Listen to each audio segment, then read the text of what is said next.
বন্ধুৰ ঘৰত ভাত খাই হাঁহি মুখেৰে ওলাই আহিছিল সমীৰণ। কিন্তু কোনেনো জানিছিল কপালৰ লিখন। সেয়াই যেন শেষ সময় আছিল সমীৰণৰ বাবে। বাদ্যযন্ত্ৰ বজাই ভাল পোৱা সমীৰণ গুচি গ'ল নীৰৱে।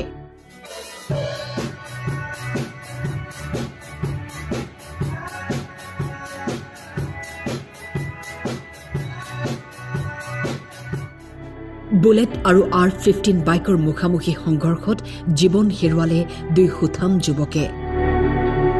পলাশবাৰীৰ ভাগৱতীপাৰাৰ বিষ্ণু মন্দিৰৰ সমীপতেই সংঘটিত পথ দুৰ্ঘটনাত দাউদাউকৈ জ্বলি গ'ল দুখনকৈ বাইক।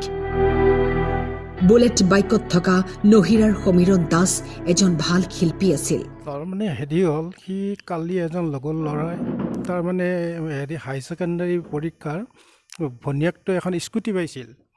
স্কুটি পাওঁতে তাৰমানে সিয়ে অলপ কাগজ পত্ৰত সহায় কৰি দিছিল।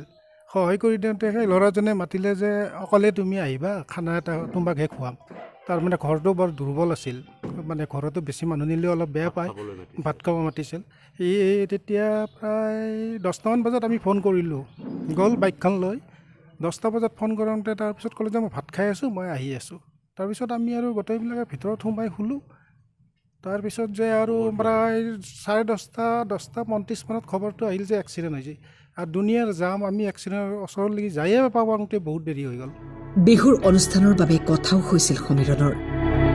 অমায়িক তথা প্ৰতিভা সম্পন্ন যুৱকজনৰ মৃত্যুত আজি শোকৰ ছাঁ পৰিছে সমগ্ৰ অঞ্চলত। আচলতে এইটো বহুত দুখৰ বিষয়। সমীৰণ দাস এজন ভাল বাদ্যযন্ত্ৰী আছিলে। মোৰ আজি আচলতে ক'বলৈ ভাষা নাই। সি বহুত তাৰ আগ্ৰহ আছিলে শিকাৰ। অসমৰ ডাঙৰ ডাঙৰ শিল্পীৰ লগত সি বজাই আছিলে। এইবাৰৰ বিহুত ঠিক হৈছিলে। তাৰ এনেকুৱা স্বভাৱ আছিলে, সি অমায়িক আছিলে। আপুনি যদি তাক এষাৰ কথা কয়, সি আৰু কেতিয়াও কথা নকয়। সি শুনিছিলে, আপুনি যি কৈছে ক'ব, সেইটো শুনিছিলে।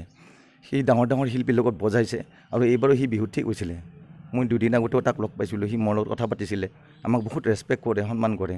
গতিকে সমীৰণ দাস যে নাই, আমি মানিব পৰা নাই আচলতে।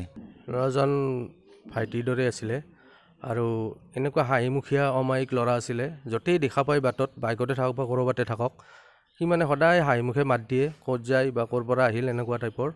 ৰাতি খবৰটো শুনি আমাৰো আচলতে কি ক'ম কি নক'ম এনেকুৱা লাগিছে। অনুজ দাই কৈয়ে গ'ল আগতে যে তাক হেৰুৱা বুলি আমি ভাবাই নাই। নহিৰাৰ এজন উদীয়মান বাদ্যযন্ত্ৰী হিচাপে হয়তো আমি আশা কৰিছিলোঁ সি আকৌ বহুত ওপৰলৈ যাব, কিন্তু ভগৱানে হয়তো তাক ওপৰত নিব লাগে, সেইকাৰণে হয়তো ঘটনাটো ঘটি গ'ল ৰাতি। আমি খুব মৰ্মান্তিকভাৱে মানে তেখেতৰ শোকসন্তপ্ত পৰিয়ালবৰ্গলৈ বেদনা তথা সমবেদনা জ্ঞাপন কৰিছোঁ।